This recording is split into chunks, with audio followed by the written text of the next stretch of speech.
ഏതൊരു വ്യക്തിയുടെ ജീവിതത്തിലും ഒരു ബുദ്ധിമുട്ടേറിയ കുറേ കാലഘട്ടം കടന്നുണ്ടാവും. സാർ ഒരുപാട് അങ്ങനെ സാറിൻ്റെ തുടക്കത്തിലേക്ക് ഫാദർ മരണപ്പെട്ടാന്നുണ്ട് അല്ലേ?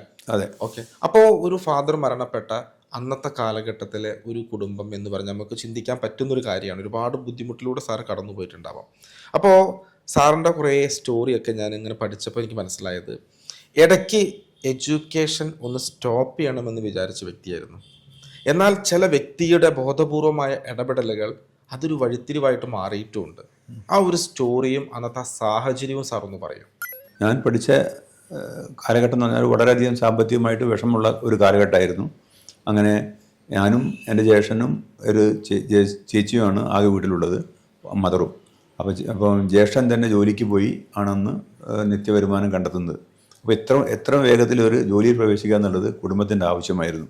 അവർ നിർബന്ധിച്ചിരുന്നു. 7ാമത്തെ ക്ലാസ് കഴിഞ്ഞാൽ ഇനി പഠിക്കാൻ പോവുകയല്ല, വേറെ എന്തെങ്കിലും ജോലിക്ക് പോവുകയാണ് നല്ലതെന്ന് പറഞ്ഞ് എന്നെ നിർബന്ധിച്ചിട്ടുണ്ടായിരുന്നു.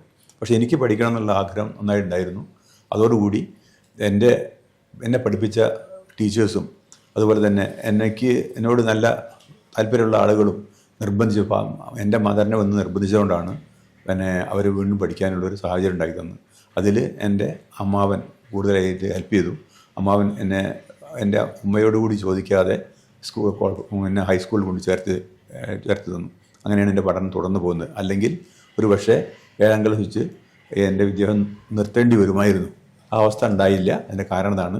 പ്രധാനമായിട്ടും ഞാൻ താങ്ക്സ് പറയുന്നത് ഞാൻ പഠിച്ചിട്ടുള്ള സ്കൂളിലെ ഗവൺമെൻറ് സ്കൂളിലായിരുന്നത്. ഗവൺമെൻറ് സ്കൂളിലെ അധ്യാപകന്മാരും എൻ്റെ കുടുംബത്തിൽപ്പെട്ട എൻ്റെ അമ്മാവനുമാണ് ഇതിന് പ്രധാനപ്പെട്ട ആളുകൾ.